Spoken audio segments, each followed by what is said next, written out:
We here at Go Flatout PH love executive passenger cars. As a matter of fact, I personally even own one. I personally love executive passenger cars because of the level of luxury, performance, and refinement that these cars offer are equal to that of entry-level luxury cars. So consider me happy when Honda gave me the keys to this 2020 Honda Accord.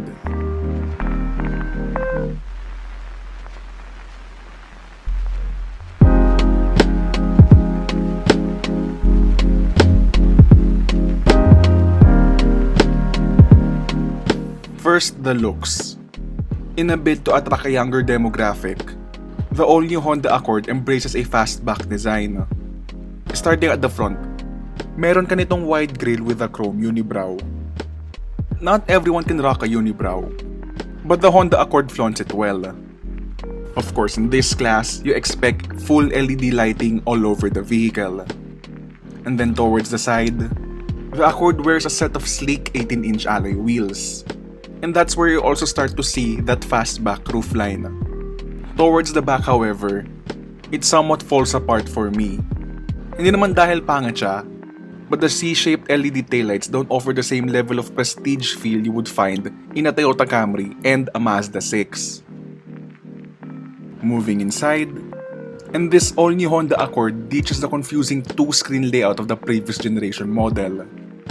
Material quality is good on most parts. There's the expected soft-touch dashboard, door trims, and Honda does an excellent job of simulating wood. Yup, hindi yan totoo, but it does look real. My favorite part sa interior na ito ay yung kanyang climate controls. The mechanical clicks and feel are truly satisfying, as in ang sobrang premium niya. Overall, the Accord's interior is quite premium. Though the recently refreshed Mazda 6's interior is still more premium for me due to its Napa leather, real wood trims, and suede inserts. Drivers will mostly interact with the vehicle through this new 8-inch touchscreen infotainment system. It is Honda's best infotainment system yet. It's super slick, maganda yung response niya, plus there's also a generous amount of hard buttons. This has Apple CarPlay and Android Auto, though I don't actually mind using the stock Honda interface, it's really that good. Moving towards the gauge cluster, makikita mo yung kaliwa na isa siyang LCD screen, pero yung kanan ay isang traditional analog gauge. Yung digital part of the gauge works well. It displays a lot of information ranging from music to your navigation and even your safety systems and fuel economy. Moving towards the back seats, and you will be able to experience Honda's ingenuity in interior packaging. There's simply a mind-blowing amount of space at the back of the Honda Accord. The last time I had this much interior space in a sedan, it was in a full-size BMW 7 Series. However, compared to the previous generation Accord, your only rear seat amenities in this new model are the manual window shades and the USB ports, which is less than what the previous generation Accord offered. With this in mind, we think Honda is targeting self-driven executives with this generation of the Accord. Trunk space for the Accord is equally generous. You get an impressive 575 liters of space behind the rear seats, and that's almost comparable to a Mazda 6 wagon.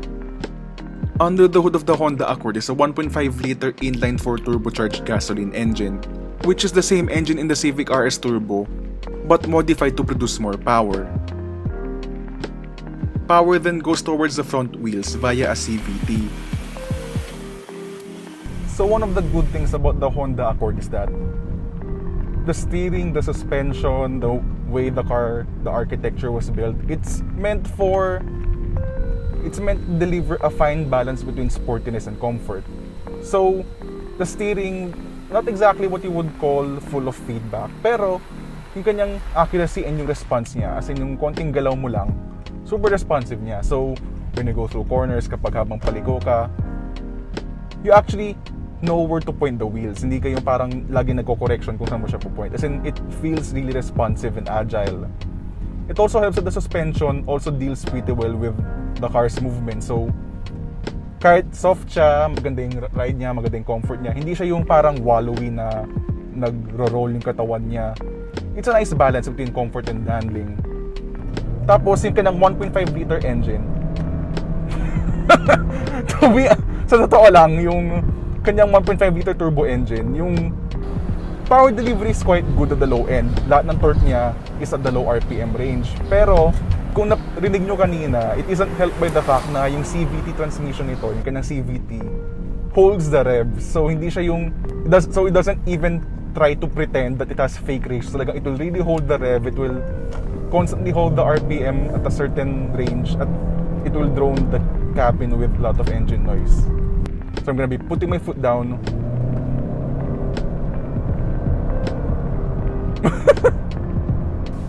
On the upside, at least for the most part, hindi siya yung parang hirap.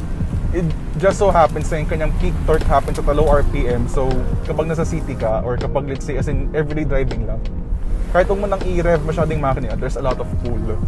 It's only when you want to start overtaking faster cars on, let's say, a provincial road or an expressway, and dun mo lang mararamdaman na dating sa higher RPMs, medyo onting na lang yung kanyang torque.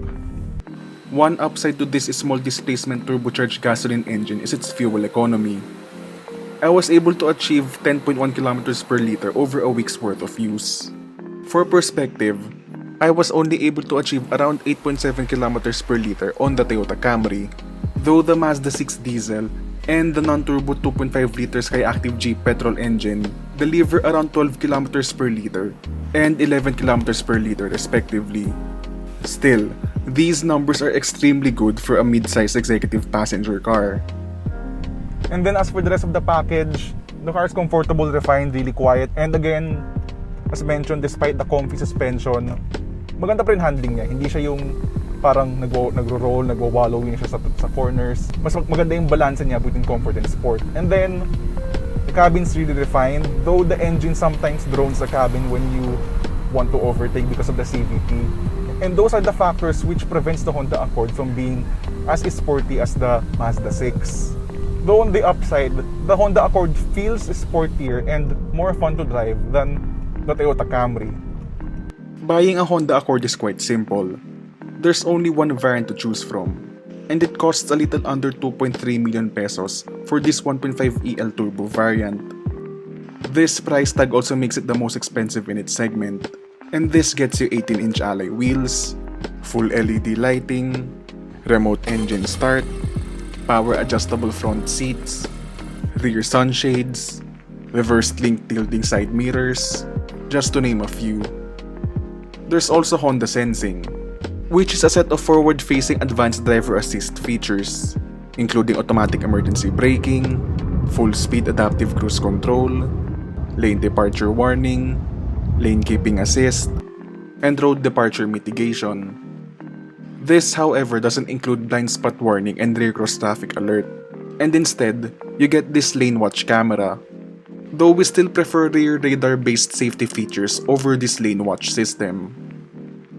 Now, the Honda Accord might be feature-packed, but it does miss out on some luxury features such as ventilated seats, two-person memory for the driver's seat, a sunroof, or any form of high-end sound system.